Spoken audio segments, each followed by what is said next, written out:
सबकी नजर इस बात पर टिकी हुई थी कि आज जब विधानसभा सत्र की शुरुआत होगी तो क्या विजय सिन्हा आएंगे, क्योंकि कल वो नहीं आए थे।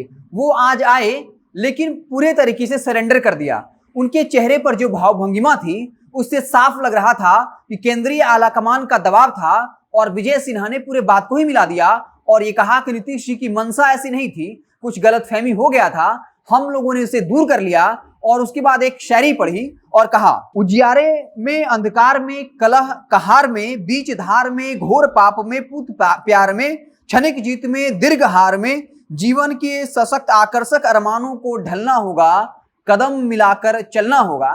इसके बाद विजय सिन्हा ने कहा कि कुछ गलतफहमी हो गई थी, उसे दूर कर लिया गया, लेकिन एक बात ऐसी कही और इशारों इशारों में सीएम नीतीश को ही निशाने पर लिया और ये कहा कि इतिहास काफी तीक्ष्ण होता है, हम नेता जो कुछ भी बोलते हैं वो इतिहास बन जाता है और इतिहास की नजर काफी पैनी होती है और हम उस वक्त जिंदा नहीं होते हैं उसे सही या गलत साबित करने के लिए।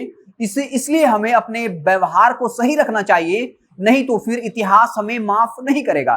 तो साफ तौर पे विजय सिन्हा ने इशारों इशारों में सीएम नीतीश पर तंज किया और ये साफ तौर पे कहीं ना कहीं मैसेज दिया, इशारा किया कि सीएम नीतीश ने विधानसभा सत्र के दौरान जो कुछ भी किया है वो इतिहास बन गया है और इतिहास उन्हें माफ नहीं करेगा।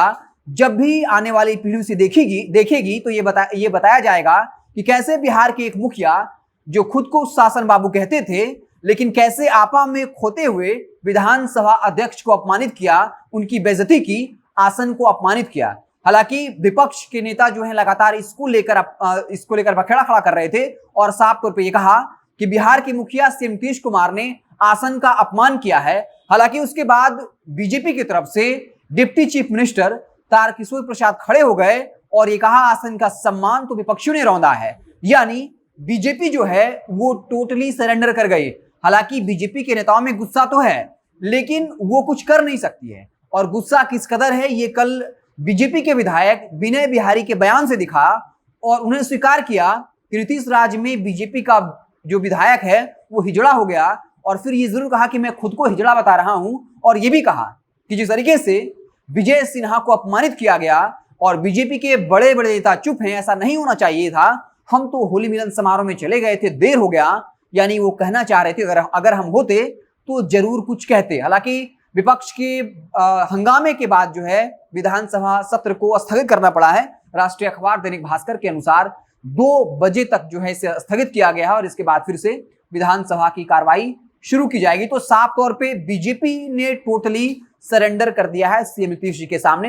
हालांकि बता दें कि सीएम नीतीश जी जो हैं वो विजय सिन्हा से मिले हैं, कहा जा रहा है कि गिला शिकवा दूर हो गया है, लेकिन नीतीश जी तो मुस्कुरा रहे हैं। लेकिन विजय सिन्हा ने अपराध का घूंट पी लिया, वो अपने अपमान को नहीं भूल पाए, लेकिन केंद्रीय आलाकमान का फैसला है, मानना तो पड़ेगा। अगर नहीं मानेंगे तो फिर विपक्षी पार्टियां जो हैं इसका फायदा उठाएगी। और तेज यादव ने तो इसको लेकर आज सुबह सवेरे तंज भी कर दिया और कहा कि पता ही नहीं चल रहा कि बिहार में सरकार चल रही है या फिर सर्कस। हालांकि देखना दिलचस्प होगा कि जब फिर से विधानसभा सत्र की शुरुआत होगी तो क्या फिर से विपक्षी पार्टी के नेता हंगामा करेंगे, क्या कुछ होगा, ये देखने वाली बात होगी। हमारी नजर बनी रहेगी, जो भी नई सियासी बयानबाजियां होंगी, जो भी नया पॉलिटिकल डेवलपमेंट होगा उससे हम लगातार आपको अपडेट करते रहेंगे। बहुत बहुत धन्यवाद।